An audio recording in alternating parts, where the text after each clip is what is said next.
everyone, this is Kelsey from East Hills Library, and this is another video for First Chapter Friday.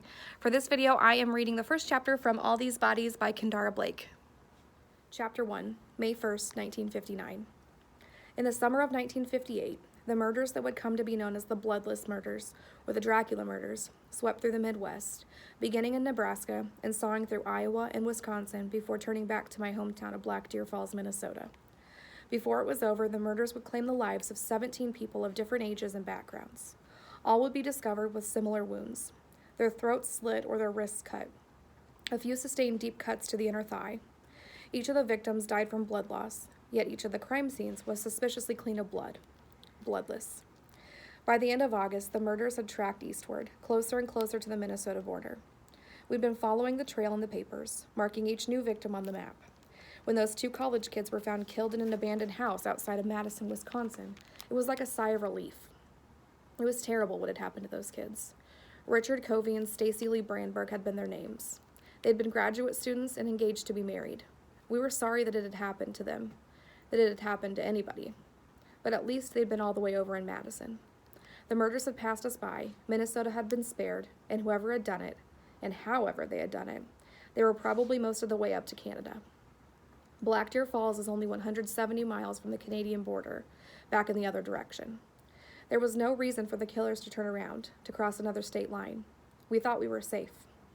And then, on the night of September 18th, the murder spree that had held the country in its thrall for the entire month of August ended here when it claimed the lives of Bob and Sarah Carlson and their son Stephen.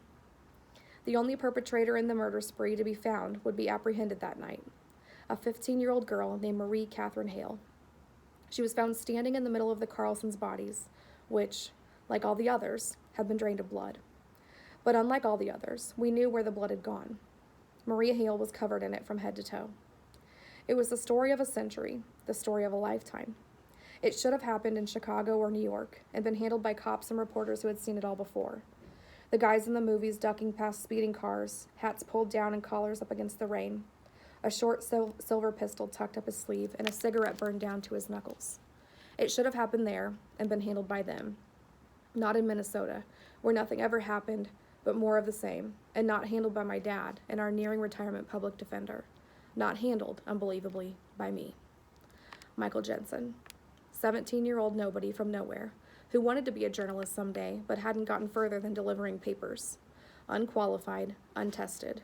Take your pick of descriptors that mean a kid in over his head.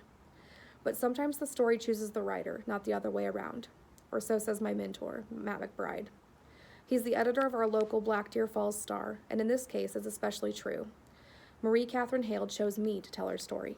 Me to hear it, when she could have had anyone, and I do mean anyone. So this is that story. Her story, taken down in the pages that follow.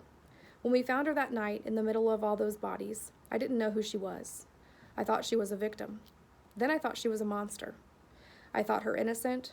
I thought her guilty. By the time she was finished, what she told me would change the way I thought, not just about her, but about the truth. Tell the truth and shame the devil. I always thought that would be easy. But what do you do when the truth that you're faced with also happens to be impossible?